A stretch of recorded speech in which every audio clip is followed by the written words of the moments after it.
What if I told you? The man who spent 27 years in prison walked out, and forgave the people who put him there. Not only that, he invited them to help lead the nation. Sounds impossible, right? But this decision by Nelson Mandela didn't just change his life. It changed an entire country. Today, I'll break down the exact leadership principles behind his forgiveness, and how you can use them to gain respect, influence, and power.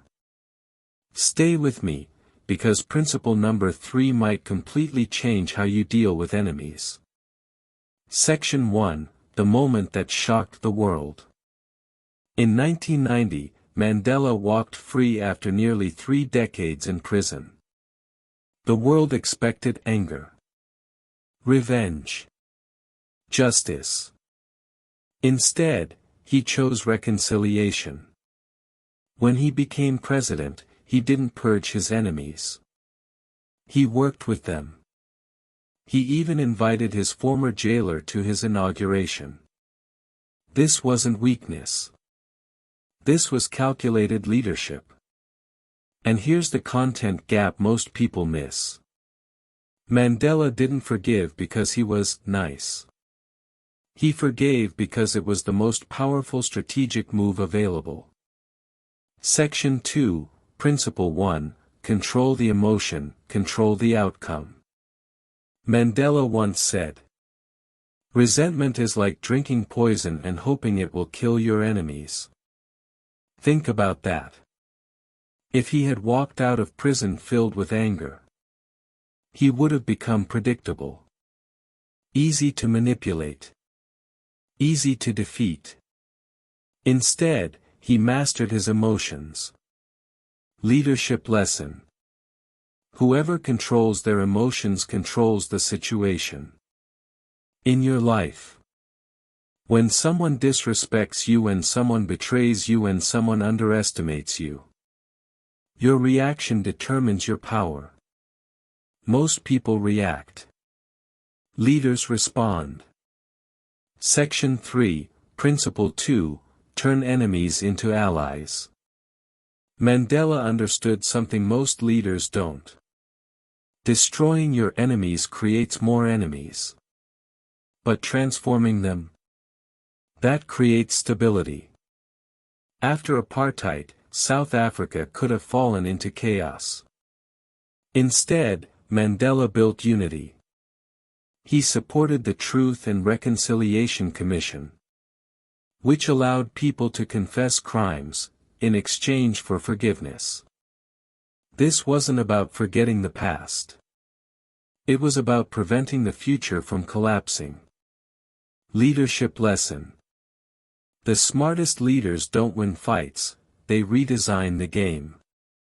Ask yourself, can you turn conflict into cooperation? Can you rise above ego for a bigger goal? Section 4, Principle 3, See the human, not the enemy. Here's where Mandela becomes almost unbelievable. During his time in prison, he learned the language of his oppressors. He studied them, understood them. Why? Because he refused to see them as monsters. He saw them as humans shaped by fear and system. This is the hidden power. When you understand someone, you gain influence over them. Most people label.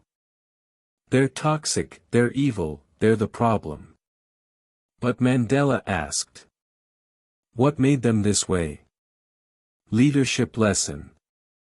Empathy is not weakness, it's strategic intelligence. Section 5, Principle 4, Forgiveness as power, not surrender.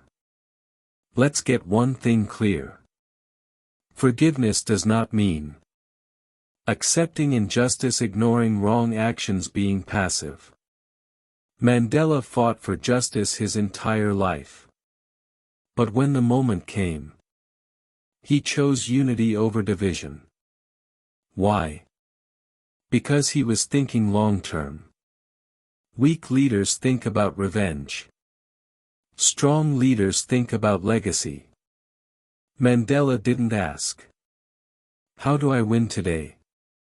He asked, "How does my country survive tomorrow?" Leadership lesson. Forgiveness is not about them, it's about the future you want to create. Section 6, How to apply this today. So how do you actually use this? Here's a simple framework inspired by Mandela. Pause before reacting. Ask, what outcome do I really want? Separate emotion from strategy. Look for alignment. Even with opponents, choose long-term respect over short-term satisfaction. If you do this, you instantly stand out. Because most people operate on impulse. Very few operate on vision. Mandela didn't just forgive his enemies.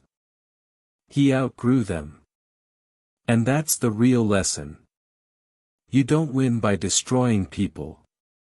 You win by becoming bigger than the conflict. If this changed how you think about leadership, make sure to subscribe for more videos like this. And share this with someone who needs to hear it. Because the world doesn't need more reaction. It needs more leaders.